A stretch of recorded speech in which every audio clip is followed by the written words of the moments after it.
Vale, entonces habíamos quedado con el tema de la finalidad de la encarnación. Y dentro de la finalidad de la encarnación vemos que los credos eh, declaran que la encarnación tuvo una finalidad histórico-redentora, es decir, que la finalidad de la encarnación apunta hacia la cruz, pero que la interpretación de la persona histórica de Jesús nunca se puede hacer sin remitir de alguna manera a la preexistencia. Por eso el concilio dice, bajó del cielo por nosotros los hombres y por nuestra salvación. Entonces, todo el tema ya lo habíamos ido mencionando, pero es importante reiterarlo. Aunque conceptualmente se divide entre la obra de Cristo y la persona de Cristo, lo cierto es que ambas cosas están unidas. Cristo puede ser salvador en la medida en que es Dios encarnado. Es decir, porque solo Dios puede salvar. De tal manera que de ahí partimos para hacer la declaración de que Calcedonia ofrece un tema importante de esta parte. Aquí habíamos hablado también, para recordar un poco, que eh, lo de las obras de la Trinidad, la obra indivisible de la Trinidad, el tema de que la obra de salvación es una obra intratrinitaria. Incluso en Efesios nosotros podemos ver esta declaración también, donde dice que el Padre elige, el Hijo es el que muere, da su sangre, y el Espíritu Santo es el que sella. De tal manera que miren que la obra de redención siempre estará conectada con la Trinidad, y siempre que hay una mala concepción de la Trinidad, se termina reflejando de alguna manera en la cristología. Por eso es importante ver también que ideas deficientes sobre el ser intratrinitario terminan reflejándose en alguna comprensión deficiente de quién es la persona de Cristo, y por consecuencia casi siempre se va hacia una dificultad con la obra de Cristo. Pues ya habíamos hablado también anteriormente de lo que Agustín decía, y vemos que en el Concilio de Toledo también se reafirma el tema de la obra unigénita, de la obra indivisible de la Trinidad, donde dice, el unigénito Hijo de Dios Jesucristo se encarnó por obra común de toda la Trinidad. Entonces, ahí está todo el tema de la encarnación, asumida como eh, y ahora sí entramos un poquito más acá al tema a ver, pues se parece, Marcos 1 del 9 al 11. ¿Quién lo puede leer que nos ayude?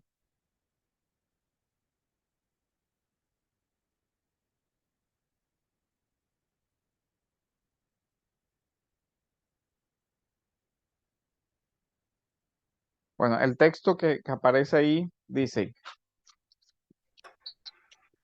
sucedió que en aquellos días Jesús vino de Nazaret de Galilea y fue bautizado por Juan en el Jordán.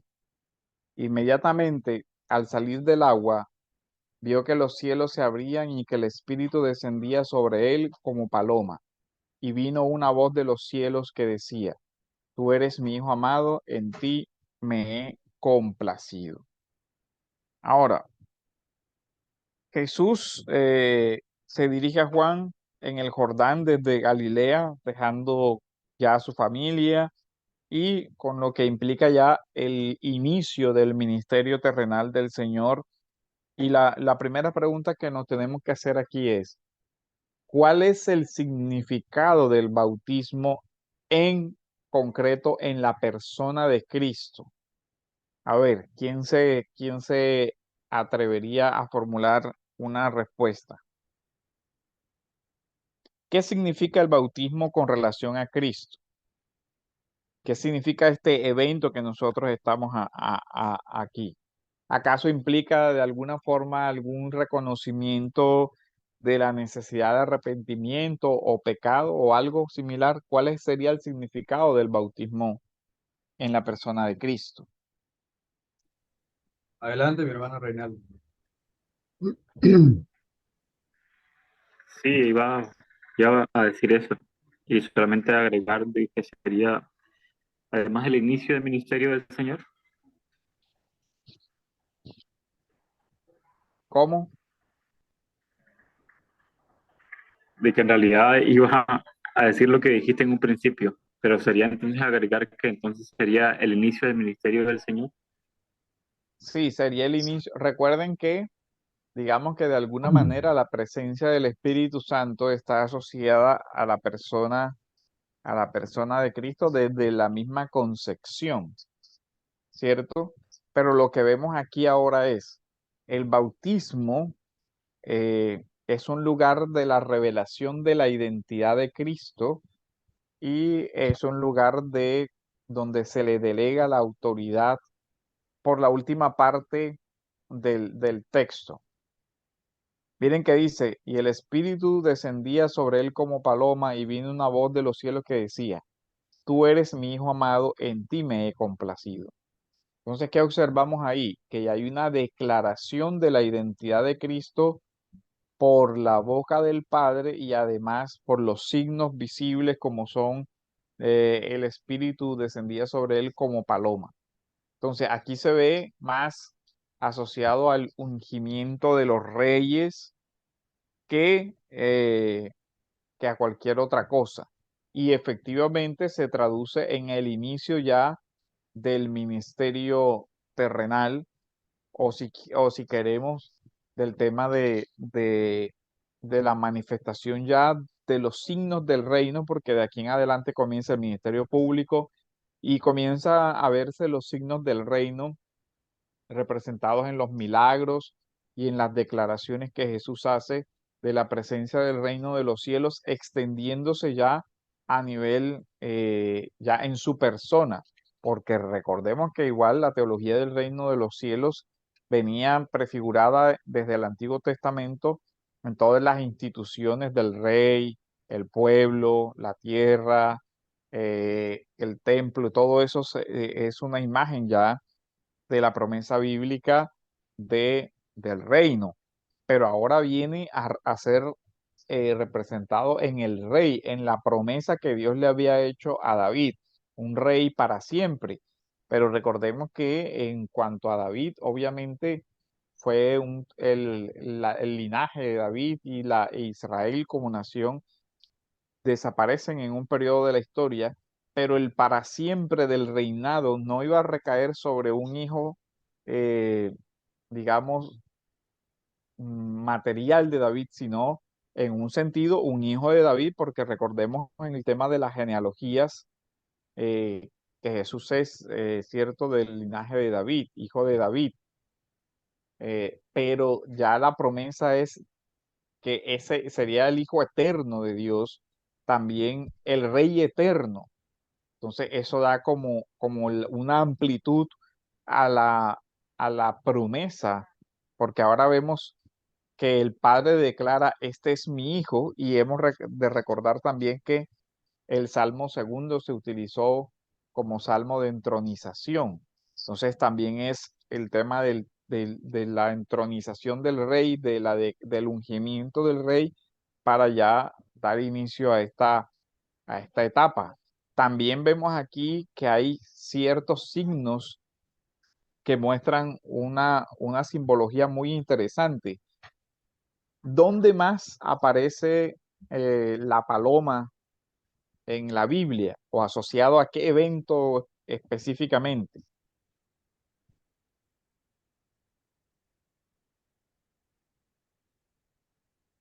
A ver, ¿quién hace una memoria sobre con qué evento podríamos relacionar el tema de la paloma en el Antiguo Testamento?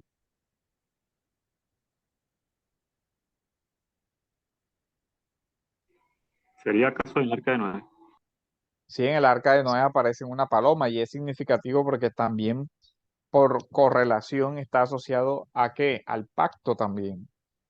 Entonces aquí vemos también signos de esa nueva creación que Dios promete en el Hijo de Dios, y que evidentemente también va relacionado o va a relacionarse con el nuevo pacto.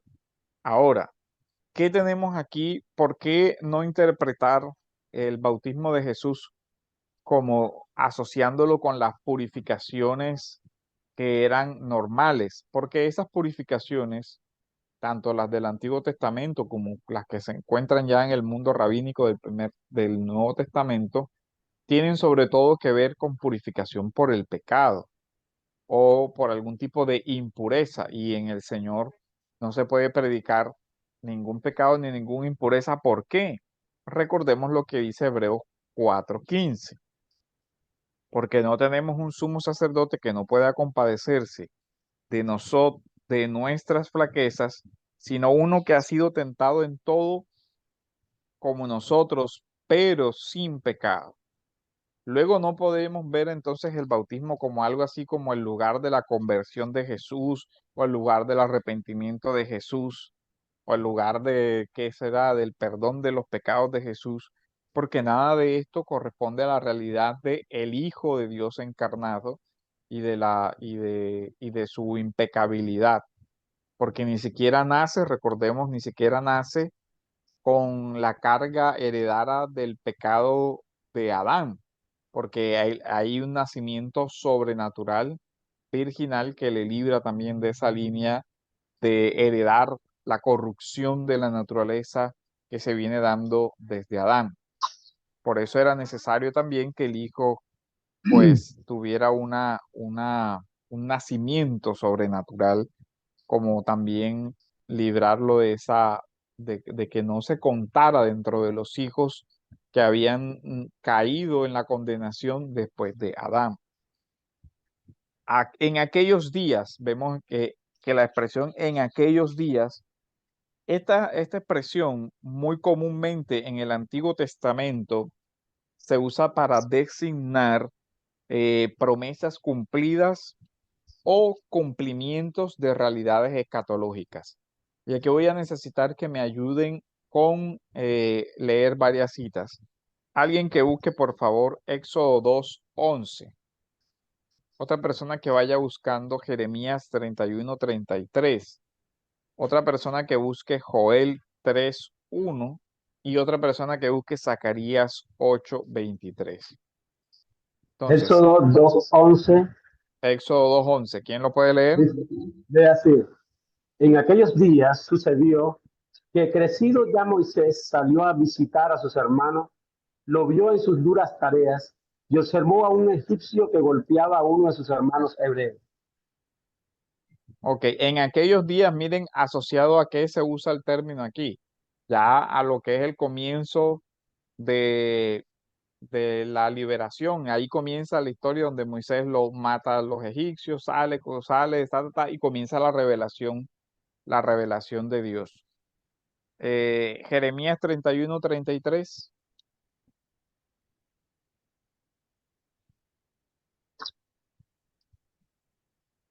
Yo lo tengo.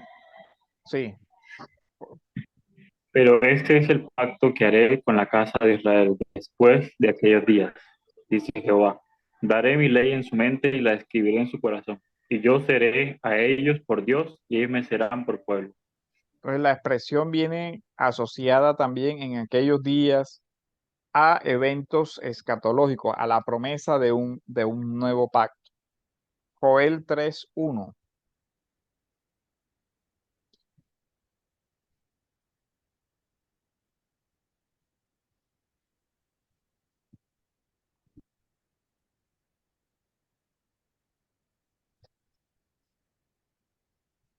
¿Quién puede leer Joel 3:1?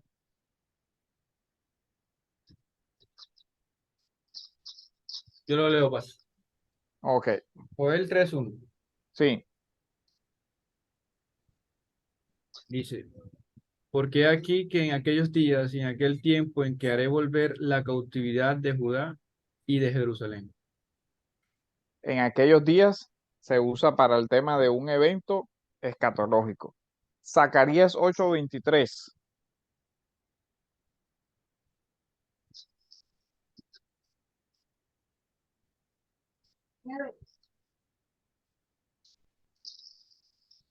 Dice así, Zacarías 8:23.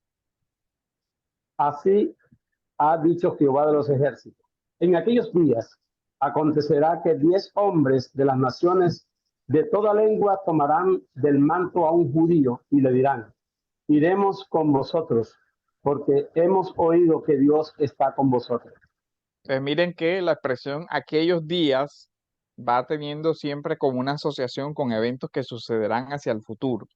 Ahora veámoslos en el Evangelio de Marcos. Veamos Marcos 13:17.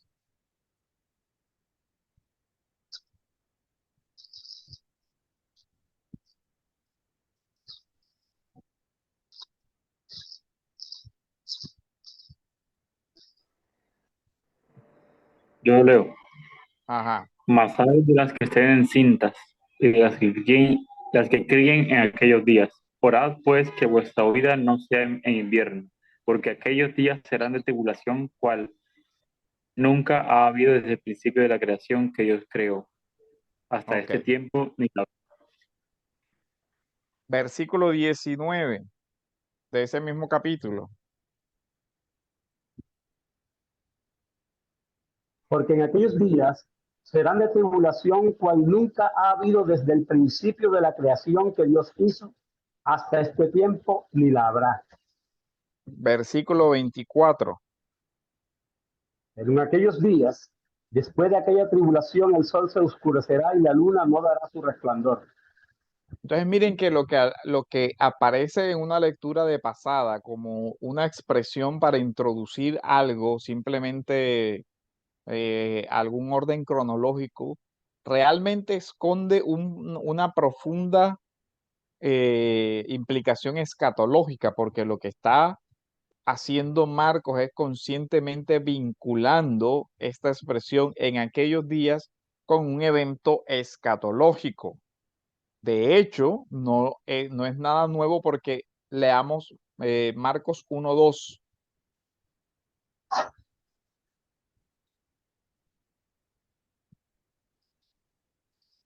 Marcos 1:2 Ajá. dice, como está escrito en el profeta Isaías, yo envío mi mensajero delante de tu faz, el cual preparará tu camino delante de ti. Entonces, si el aquellos días está asociado a eventos escatológicos, la pregunta es a cuál evento escatológico se da como cumplimiento. Y la respuesta ya la tenemos en Marcos 1:2, donde cita cuál, cita a Isaías. Entonces, miren lo interesante que se va configurando el tema de que en el bautismo se da también una revelación de la identidad de Jesús, porque Jesús es el cumplimiento de aquellos que profetizaron los profetas. Y esta expresión también es asociada a en los postreros días. Con eso aparece que con el ministerio de Jesús, pues se inician aquellos días, postreros días, o sea, es un evento, es la entronización del rey. En ese momento el Señor recibe del Padre, tú eres mi hijo, por lo tanto, con todo lo que implicaría en el imaginario el hijo del rey, el reinado, la promesa, en ti me he complacido.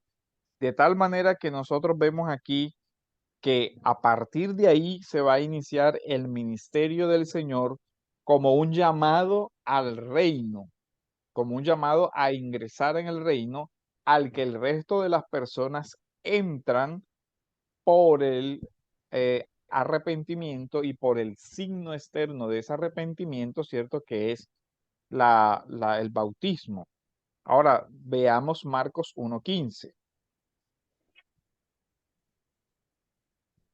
Marcos 1:15. Sí, Andando junto al mar de Galilea, vio a Simón y a su hermano Andrés que echaban la red en el mar porque eran pescadores. Perdón. Decía, el tiempo se ha cumplido y el reino de Dios se ha acercado. arrepentidos y creed en el Evangelio. O sea, entonces, en aquellos días, y otra expresión que es muy común, ¿cierto? Para el tema de cumplimiento escatológico, como en Gálatas, venido el cumplimiento del tiempo, en aquellos días, Dios ha dicho que ahora comienza a anunciarse el reino, pero a iniciarse el reino, a proclamarse el reino por el mismo rey de ese reino, o sea, por el mismo Señor. Dice, el reino se ha acercado, arrepentidos, haced obras dignas de arrepentimiento, haced frutos de arrepentimiento. El rey ya se ha venido acercando.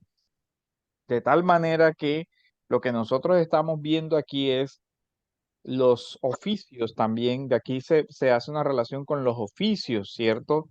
De nuestro Señor Jesucristo. Ya es el rey, la entronización del rey, pero además es el sacerdote, como lo vimos en Hebreos, el sumo sacerdote, el cumplimiento de la institución sumo sacerdotal. Y hay que entender también toda la simbología que está asociada a este evento del bautismo para darle toda la magnitud. ¿Qué nos recuerda el lugar donde sucede todo eso? ¿En qué lugar? Ahí podemos ver que fue bautizado por Juan. ¿En qué lugar? Galilea, No, viene de Nazaret de Galilea y fue bautizado por Juan en el Jordán. Jordán. Ahora, ¿qué evento significativo de la historia de Israel había acontecido en el Jordán? Cuando Josué, perdón, eh, va camino a la tierra prometida, pues abre el río Jordán. Ajá. Entonces miren que el Jordán se asocia con qué, es el límite de la tierra, ¿cierto? Es el ingreso a la promesa.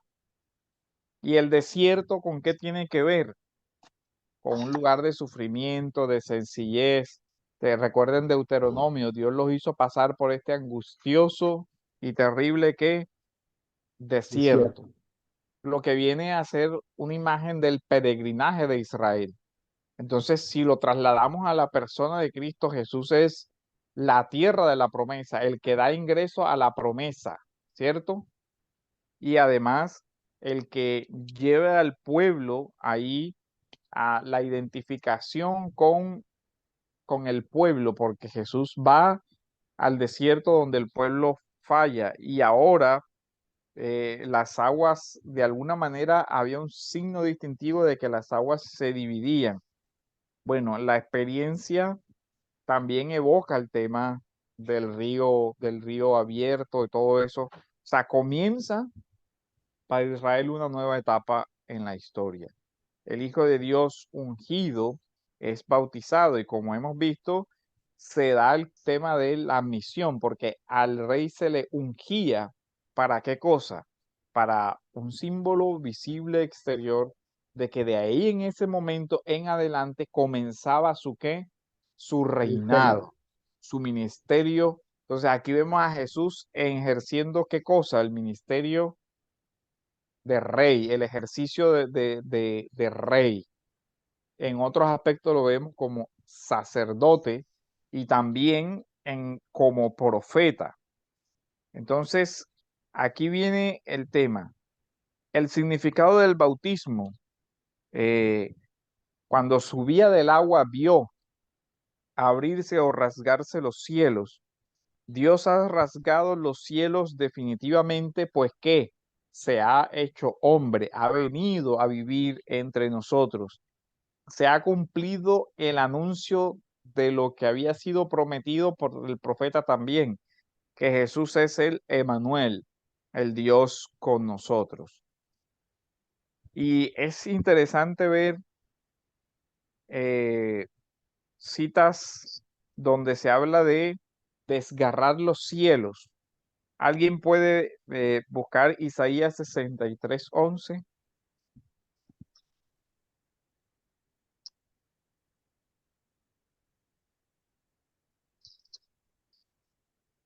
Dice así, Isaías 63:11. Sin embargo, se acordaron de aquellos tiempos antiguos de Moisés y de su pueblo, diciendo: ¿Dónde está el que hizo subir del mar con el pastor de su rebaño? ¿Dónde el que puso en medio de él su Santo Espíritu? ¿Qué sigue diciendo? El que los guió por la diestra de Moisés con el brazo de su gloria, el que dividió las aguas de delante de ellos, haciéndose así un nombre eterno. Sigo. Sí, hay una parte que ¿Dónde, dice, ajá, ¿Dónde el que los condujo por los abismos como un caballo por el desierto sin que tropezaran? El Espíritu de Jehová los pastoreó como a una bestia que desciende al valle. Así pastoreará a tu pueblo para hacerte un nombre glorioso. no, hay una parte donde dice, oh, si desgarraras los cielos, aunque parece que esa es una traducción que hace Joel Marcus directo de la Septuaginta. Veamos Uh-huh. 64:1. Si rasgaras los cielos y descendieras, y ante tu presencia se derritieran los montes. Miren, interesante la expresión profética de si Dios rasgara los cielos. Y se usa que inmediatamente como si Dios rasgara los cielos para anunciar, tú eres mi hijo amado. Al salir del agua vio que los cielos se abrían, la expresión de que, y ahí hay una manifestación, ¿cierto? Una de el poder eterno de Dios y la declaración del Padre. Entonces, aquí vemos, digamos, lo que es el significado del tema del bautismo. Posteriormente, vamos a ver que hay ciertas herejías que se sustentan sobre el evento del bautismo. Por ejemplo, algunos decían, Jesús no es realmente divino. Lo que sucede es que en el momento del bautismo Dios lo adopta como hijo. Y al adoptarlo como hijo, entonces es que él puede hacer todos los milagros y todo eso, pero no porque sea consubstancial al Padre o porque tenga la misma naturaleza divina, sino porque el Espíritu Santo es el que le va a ayudar a hacer los milagros, pero realmente él no es divino. Otros dicen que antes era humano y a partir de ahí ya fue divinizado, entonces se convirtió ya en un ser divino. Entonces, por eso es que este punto del tema del bautismo de Jesús, es importante entender ese contexto del bautismo para entender la significación, porque cuando veamos después las herejías, entonces nos vamos a dar cuenta cómo este evento se utilizó para justificar ciertos acercamientos que la iglesia condenó como heréticos. Pero entonces ahí uno va viendo, haciendo este acercamiento contextual, tenemos que el bautismo es la revelación de la identidad, pero de aquel que ya había sido declarado, porque también recuerden que en el bautismo ya había sido declarada la naturaleza divina, el santo ser que nacerá será llamado Hijo del Altísimo, y ahora Dios confirma el mismo tema, tú eres mi hijo. Entonces, de tal manera que lo que se revela aquí en el bautismo es la misión, ¿cierto? ¿Cuál es la misión que Jesús va a cumplir? Y lo que se revela es la autoridad, Dios dándole toda la autoridad. Y varias visiones semejantes vamos a encontrar en los evangelios. La transfiguración también es una donde el Padre dice, a él oíd, a él oigan, o sea, el tema de la obediencia, el tema de la autoridad, el tema de ser ungido, el tema del inicio del ministerio, el tema ya de la dimensión escatológica de cumplimiento de la promesa.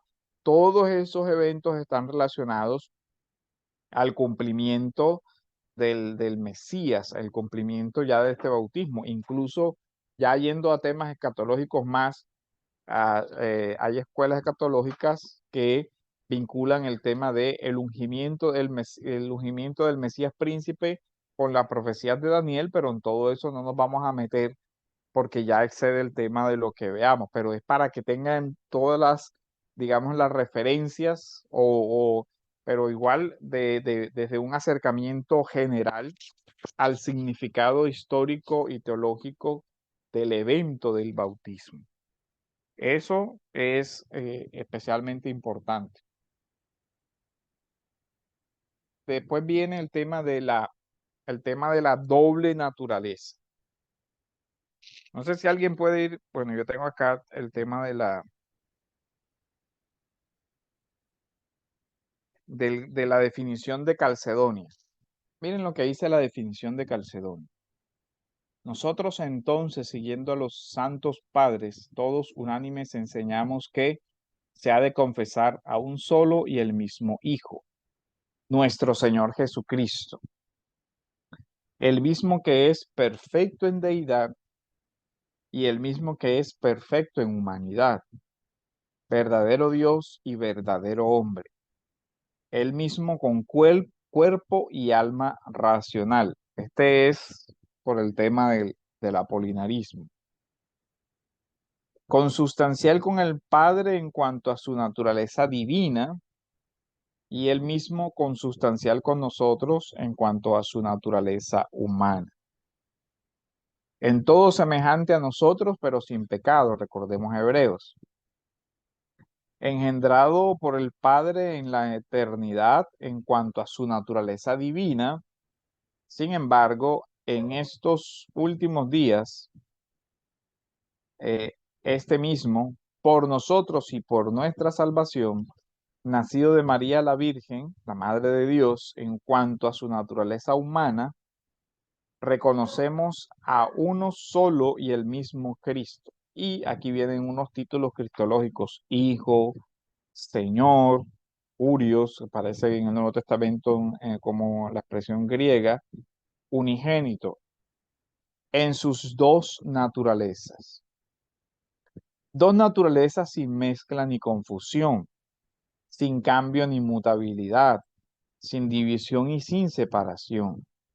La unión de las dos naturalezas no destruye sus diferencias, sino que más bien las propiedades de cada naturaleza se preserva y concurren en una única persona y en una única subsistencia. Estas dos naturalezas no están de ningún modo partidas o divididas entre dos personas. Este es el tema de Eutiques, sino que están en uno y el mismo Hijo, unigénito, Dios Verbo, el Señor Jesucristo, como los profetas nos instruyeron desde el principio, como el mismo Señor Jesucristo nos enseñó y como el credo de los padres nos lo ha legado. Hay una referencia a los credos anteriores.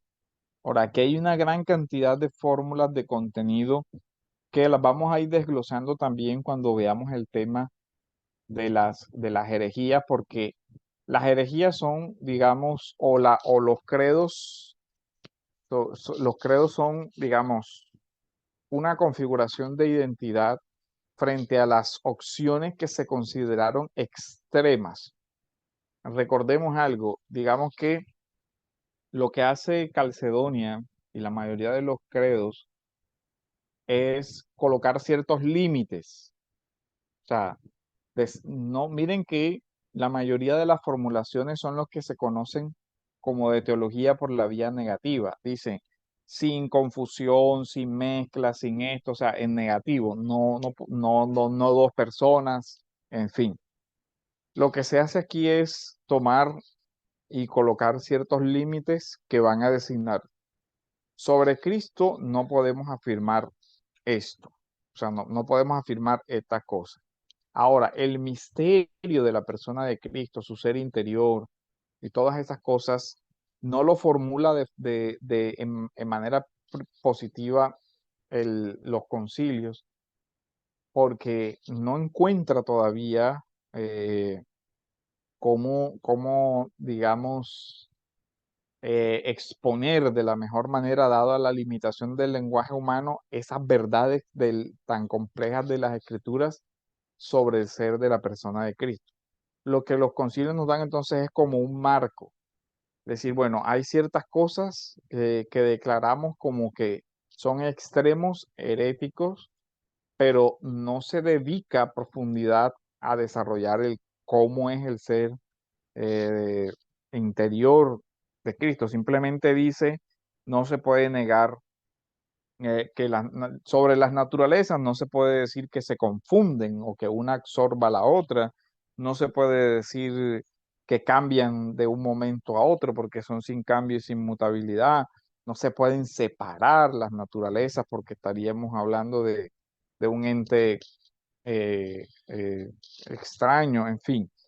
Pero esto ¿por qué es importante? Porque los credos también regulan extremos, ¿cierto? O sea, habían posturas extremas que el credo dice, no, ni un docetismo extremo, no una tesis que resalte la divinidad hasta tal punto que termine desconociendo la humanidad, o tesis que resalten la humanidad a tal punto que terminen negando eh, la divinidad. Entonces, eso es lo que busca eh, los concilios, o sea, resolver ciertos problemas. Ahora, los concilios, ¿qué sucede con los concilios? Que los concilios van formulando respuestas, pero ¿qué sucede cuando uno tiene un problema inicial, formula una respuesta?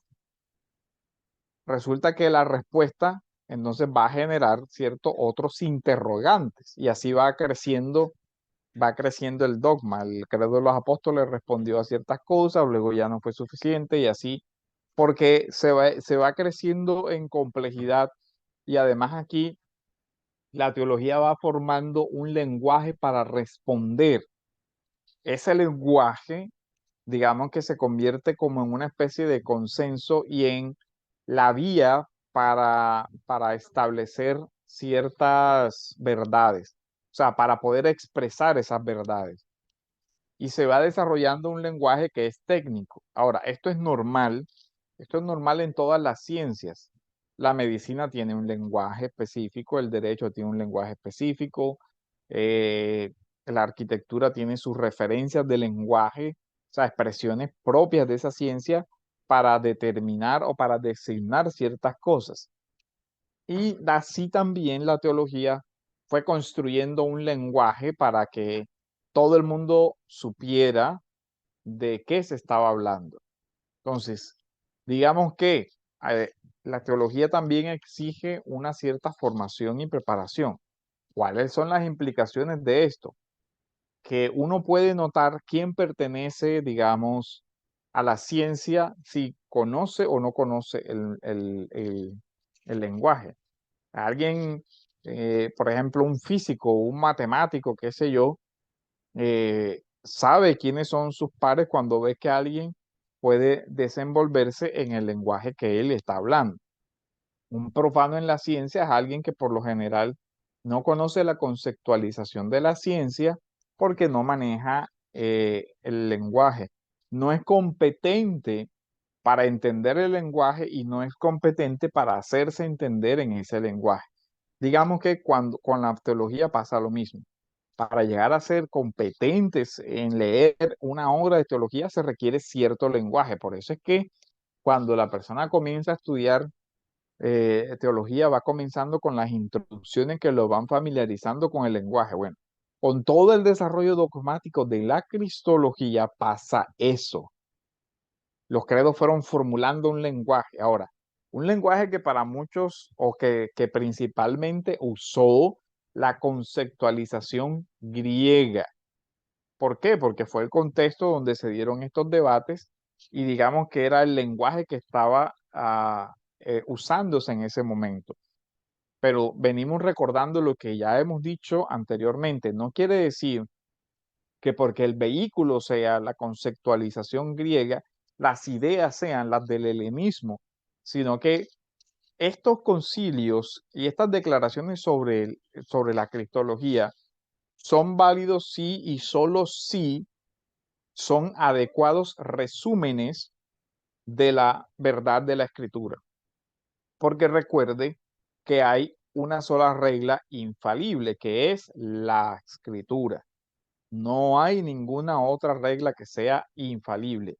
Por eso nosotros creemos que que la sola escritura, en el sentido de que la escritura está sola en autoridad. ¿Por qué? Porque todas las autoridades son derivadas y son válidas en la medida en que concuerden con esa escritura, que ya es un tema que hemos hablado, pero siempre hay que resaltar esa importancia. Ahora, ¿qué sucede con este tema? Y es que sucede que las personas se preguntan, bueno, listo, si la Biblia es la única inerrante, la única infalible, entonces ningún otro documento es inerrante ni infalible. Eso es cierto, pero no quiere decir que que ese documento que la iglesia produce no tenga ninguna autoridad, porque recuerden que Dios en su palabra le delega autoridad a su iglesia. Entonces, el hecho de decir que no es una autoridad infalible no quiere decir que no tenga ninguna autoridad. Estos documentos tienen una autoridad derivada de la autoridad que Dios le da a la misma iglesia, y que la iglesia ata y desata y que la iglesia emite juicios. Ahora, ¿se puede equivocar el juicio de la iglesia? Sí, se puede equivocar, porque nosotros tampoco creemos en una infalibilidad de la iglesia.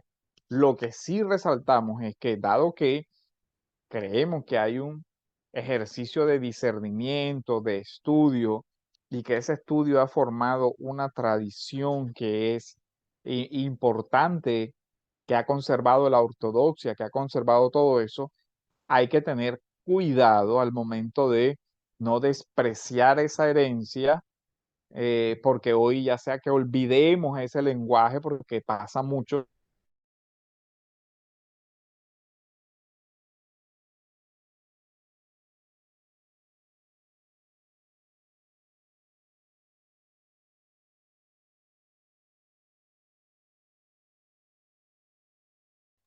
de los Yo, se le concilios fue. y darle, ¿cómo?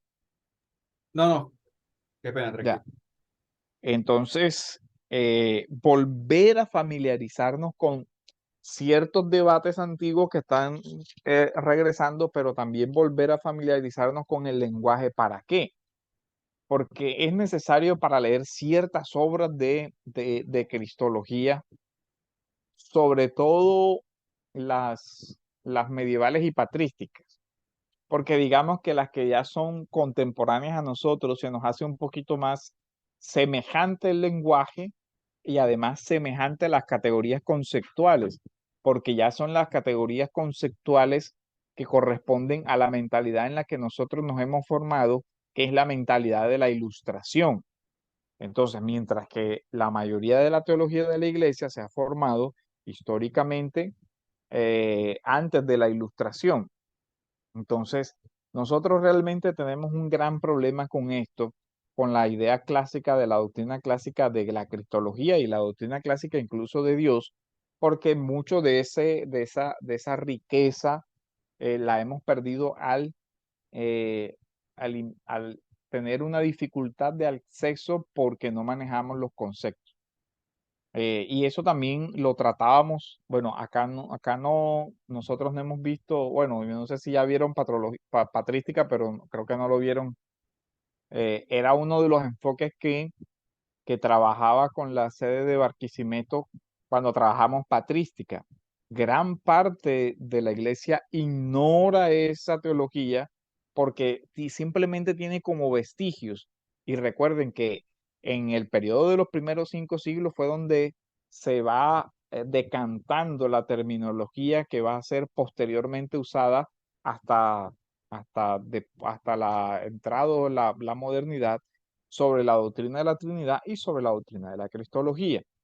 Entonces, por eso es tan importante este anclaje sobre la primera teología cristiana, que llega hasta el siglo V, porque allí se desarrolla una cantidad de conceptos que van a ser como la base para la construcción o para el desarrollo cristológico posterior. Entonces, la formulación cristiana, una persona, ¿cierto? Recuerden que el credo dice,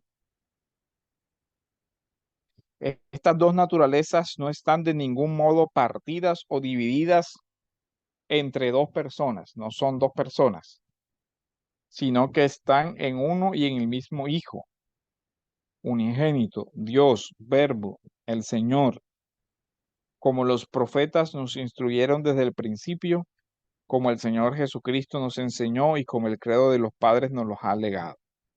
Entonces, esta parte ahí, una persona, verdadero hombre, verdadero Dios. Ahora, la divinidad, las señales de la divinidad. Ahora, hasta aquí hay alguna duda, pregunta, comentario.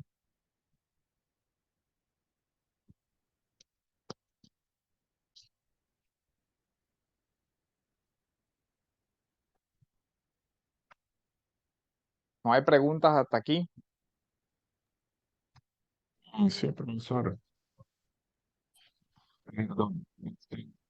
Aquí vi, quería pues hacer mención a algo por aquí. El hermano Juan Castañeda mencionó en el chat, no sé si lo alcanza a leer, retrotrayéndonos un poco a lo del bautismo, que Piñeros, asumo que es Antonio Piñeros, dice que en el bautismo Jesús fue adoptado como hijo. ¿Ya? Entonces cabría hacer una salvedad aquí y es que el señor Antonio Piñeros eh, no puede ser seguido, digamos que en asuntos teológicos porque en primer lugar él no es teólogo, es filólogo y digamos que los aportes que pueda hacer el señor Piñeros son muy buenos en asuntos históricos y, y filológicos, incluso con beneficio de inventario, pero ciertamente este señor no es muy acertado en cuanto a asuntos teológicos, pues porque no tiene ese tipo de estructura, no tiene ese tipo de formación y a veces en sus libros acostumbra, pese a que él mismo señala que no es teólogo, él mismo acostumbra a hacer una serie de aseveraciones teológicas a veces. Entonces hay como que tener un poco, hay que tener un poco de cuidado con él en ese sentido. Ya, quería hacer esa salvedad porque vi aquí el comentario del hermano. Juanqui, ¿nos podrías ampliar un poquito ahí esa parte?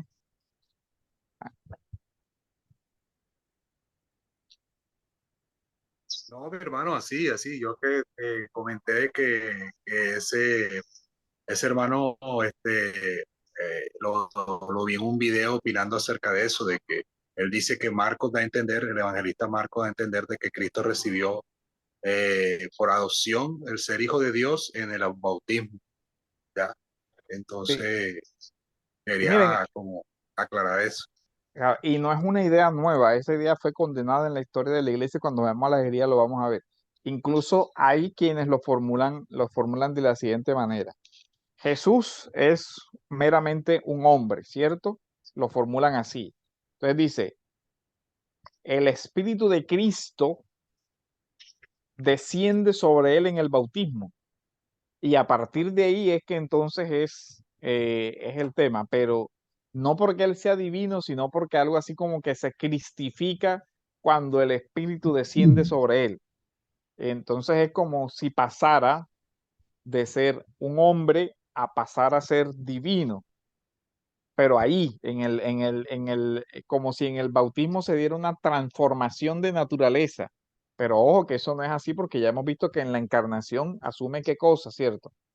A la plena humanidad y la plena divinidad. No es que se convierta, porque ahí entonces, por eso el concilio dice, sin mezcla ni confusión, ni se pueden transformar, se conservan ambas naturalezas.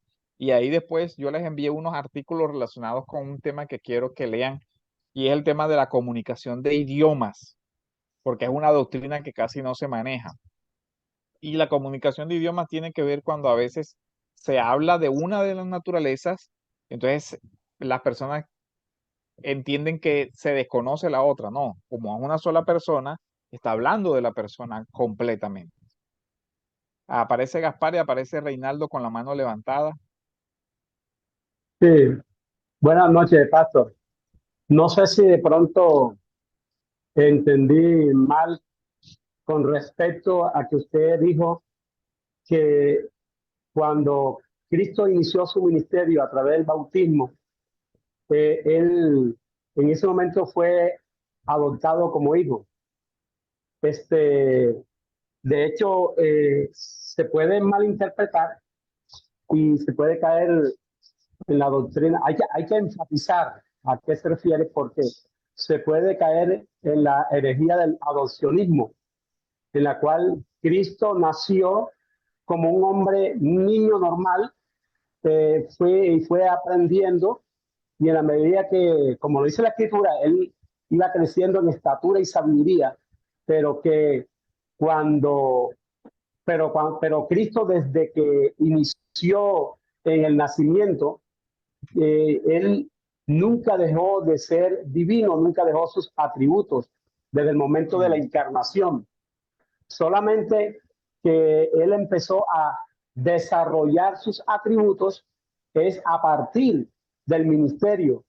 O sea, sin dejar de ser hijo, yo pienso, pastor, no sé si usted me corrige, él nunca dejó de ser hijo, porque decir que fue llamado hijo a partir del ministerio quiere decir que antes del ministerio, cuando él no tenía, digamos, no empieza a hacer los signos y las señales y milagros, dice, podríamos caer en que antes del ministerio, es decir, antes de los 30 años de edad,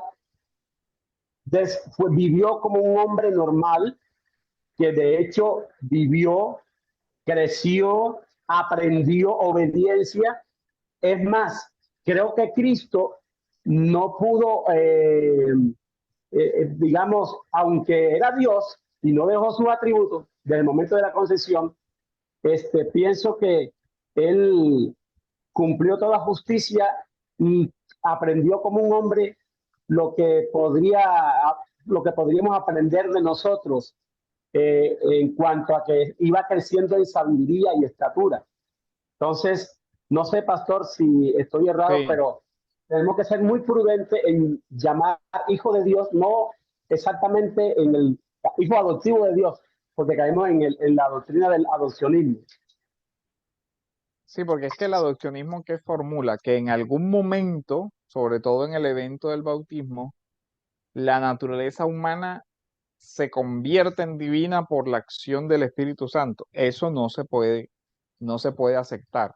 La forma como se venía usando el Salmo segundo, que es donde se cita aquí en los evangelios, incluso se usa el Salmo Regio del 110, varios salmos de intronización, no se refiere a la adopción como un cambio de naturaleza, sino a un momento, digamos, como la semejanza de los reyes, la entronización pública, una declaración pública, este es mi hijo, pero no es que en ese momento se estuviera convirtiendo en el hijo. Por eso la línea a la que se refiere ya Piñero, sí es esa línea del adopcionismo. Lo que nosotros vemos es que en Jesús, en ese evento se revela la identidad del hijo. Y el adopcionismo es algo que fue formulado por algunos como la interpretación de este pasaje, pero ya estamos viendo aquí que la interpretación del pasaje va más hacia la revelación de la identidad, hacia el cumplimiento del ministerio, hacia el rol de rey y sacerdote, hacia ser ungido y hacia el tema de que el reino de Dios viene. No en el sentido de eso. Incluso también hay que corregir a cualquier aproximación que implique la necesidad de bautismo de Cristo como asociada al pecado o asociada a que algún tipo de purificación que necesitaba, no.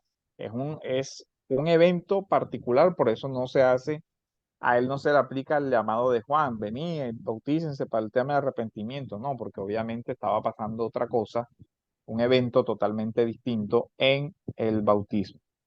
Entonces sí, y lo que dice Juan es verdad. Hay muchas personas que están leyendo a Piñero o que están leyendo cierta literatura, porque miren, curiosamente, además Piñero también se vincula con todo el tema Él tiene un libro sobre el apóstol Pablo donde también hace un acercamiento a la NPP o a la nueva perspectiva paulina. Entonces él tiene como unas ideas bastante mezcladas de muchas escuelas.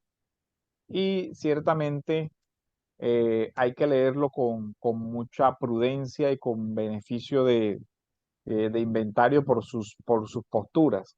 Sin duda, un gran académico en su campo de especialidad, que es la filología y esa parte, pero hay que leerlo con detenimiento con el tema de la formulación teológica. Y por eso nos interesa que en este curso ustedes se familiaricen con el lenguaje dogmático, con el lenguaje de las formulaciones clásicas de la cristología, para que ya también puedan ir familiarizándose con una literatura distinta a la que está circulando ahora solamente contemporánea, porque eso enriquece mucho. Hay un texto, yo no sé si les he mostrado, es este, que ojalá algún día, si alguien lo puede conseguir, ahí se alcanza a leer. Sí, Miren, este se llama Cristo, el Dios visible, retorno a la cristología de la edad patrística, y el subtítulo es La fe de Calcedonia y la cristología patrística. Es una obra muy, muy documentada sobre todas las disputas sobre el tema cristológico de los primeros siglos, desde el siglo segundo hasta Nicea, y recoge también la elaboración de toda la doctrina, los debates patrísticos, los debates cristológicos del tema. Trata la obra de la cristología de Calcedonia, la cristología del siglo segundo, la cristología de Irineo y de Orígenes, la controversia arriana, Apolinar, Gregorio Nacianzo, Gregorio de Niza, Agustín, la cristología de Agustín, Antioquía y Alejandría, el debate cristológico de las dos escuelas, y después de Calcedonia y la controversia iconoclasta.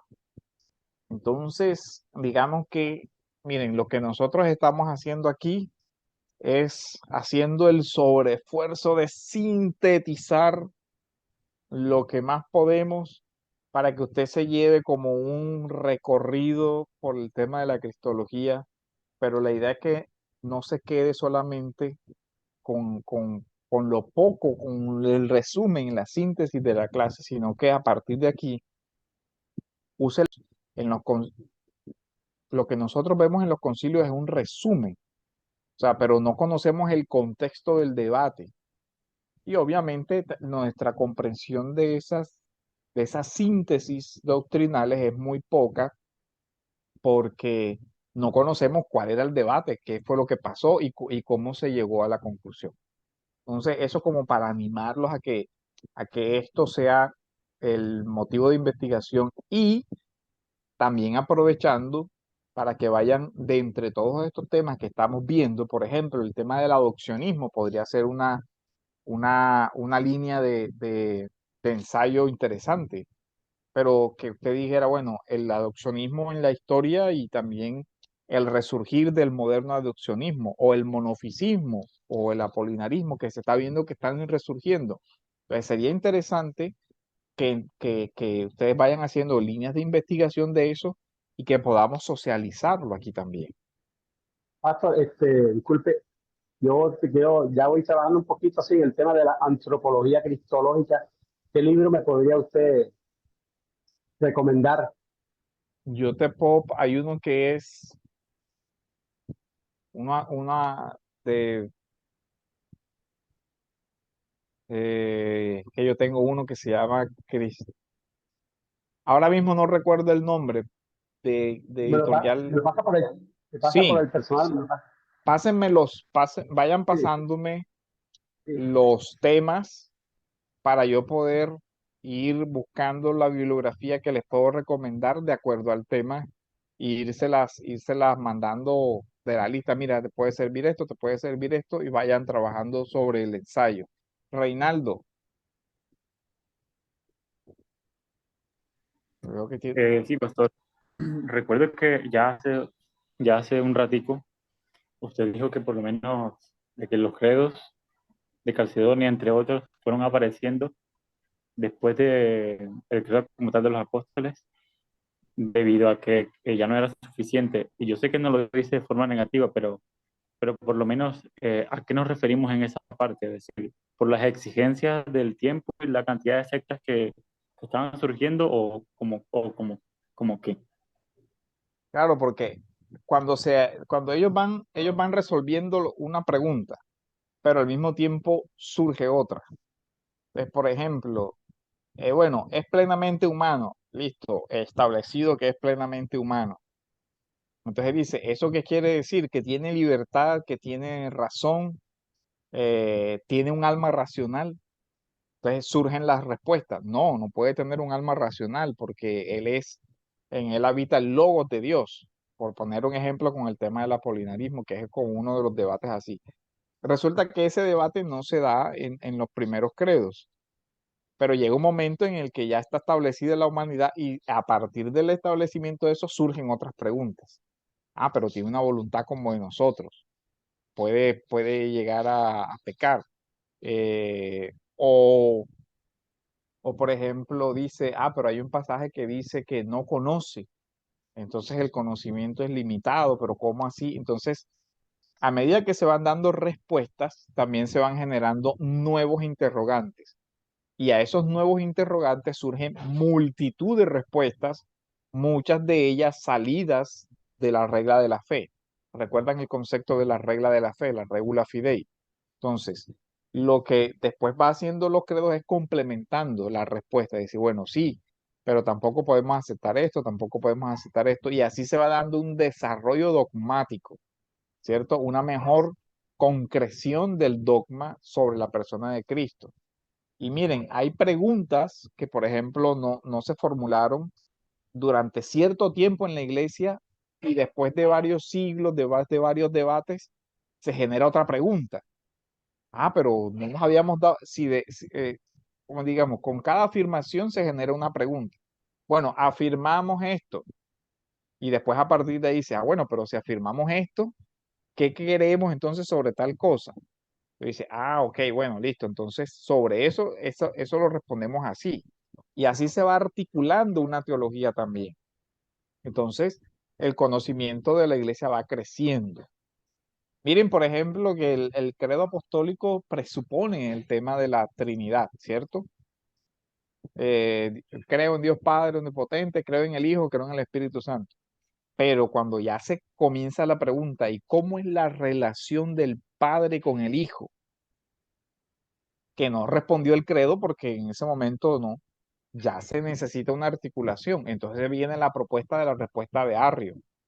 No, es que el hijo es de una naturaleza inferior a la del padre y tal, y ya entonces se responde Nicea, no, no aceptamos esa respuesta, sino esta.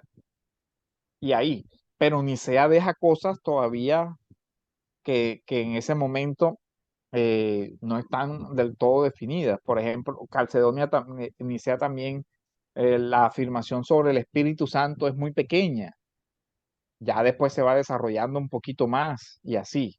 O sea, se va como haciendo reflexiones más profundas sobre temas que antes no se habían formulado. Es como la primera pregunta sobre el Padre, la naturaleza del Padre, después sobre el Hijo y después de último comienza la iglesia a preguntarse, bueno, pero ¿y qué creemos del Espíritu Santo? Sí, es Señor y dador de vida, pero ¿qué más? Ya veo, bueno, también está presente en la iglesia, está presente en los profetas, es el espíritu de profecía, es esto, lo otro, ya se van respondiendo otras cosas que al principio, ¿por qué? Porque en ese momento la atención estaba fijada en el debate cristológico y todas las preguntas eran como, y después cuando ya ese debate se calma, digamos, se serena y se llega a ciertas conclusiones, surgen otras preguntas, pero ¿y el Espíritu Santo? ¿Es igual al Padre? ¿Es igual al Hijo? ¿O es una cosa diferente? ¿O tenemos que adorar al Padre y al Hijo, pero no al Espíritu? En fin, o sea, y ahí va desarrollándose el dogma. El dogma va, la comprensión de la iglesia eh, sobre la doctrina de la Trinidad fue un debate de los primeros 5 siglos. y que siguió todavía en la Edad Media en el tema, digamos, resolviéndose puntos, y diferentes escuelas de teología dan respuestas ahí. Por eso es muy importante que nosotros logremos familiarizarnos con el lenguaje de la teología de estos primeros siglos para que podamos aprovechar la teología, por ejemplo, ya más medieval, y contrastar esa teología con la moderna. Porque el tema de nosotros es que por lo general leemos la teología de nuestro tiempo, porque la otra se nos hace más difícil, porque requiere un lenguaje que no estamos familiarizados, categorías filosóficas con las que no estamos familiarizados y toda esa parte. Entonces sí es muy importante hacer esto, y yo sé que a veces cuesta más como que un debate, ¿por qué estamos todavía peleando o repasando lo que dijeron en el siglo segundo, en el siglo tercero, en el siglo cuarto, si necesitamos respuestas para los temas de hoy? Pero bueno, pero también podemos aprovechar una riqueza histórica para dar respuesta a los temas de hoy. Entonces sí, como el rey termina siendo eso de que, digamos que el juicio de la iglesia va madurando con el tiempo, o sea, va madurando en la comprensión, y por eso ya comienza a hacer delimitaciones o fijaciones de las doctrinas como con mayor precisión a lo largo del tiempo. Pastor, no sé, voy a hacer un aporte, si usted está de acuerdo, lo estuve leyendo. Jesús, su encarnación vino por un linaje específico, a Ujú, partir de David, como lo dijo la profecía. Pero David tuvo dos hijos, uno Salomón y Natán. A partir de la genealogía de David, pasando por Salomón y pasando por un rey que fue perverso llamado Jeconías, que Dios le dijo al rey Jeconías que de él no saldría un trono de parte de David porque él se pervirtió. Entonces, esa es la razón por la cual que conduce Jeconías a José. Jesús no vino por la genealogía de José, sino por la genealogía de María, y María viene por la descendencia de David, pasando por Natán y pasando por María. Entonces, podríamos concluir entonces que la parte divina la aporta Dios, o sea, la naturaleza divina la aporta Dios y la naturaleza humana la aporta María. Acuérdense que, o sea, asume la plena humanidad, pero no es que devenga, digamos, porque también hay la declaración de Hebreos, ¿se acuerdan? Me preparaste cuerpo, pero le prepara un cuerpo humano, con todas las debilidades concomitantes al cuerpo humano, pero no viene ni del óvulo de María, ni del espermatozoide Sí. de José, porque de ser así, de alguna manera estaría dentro del linaje del pecado. Entonces tiene que romperse esa línea ahí. Entonces hay que hacer como esa precisión.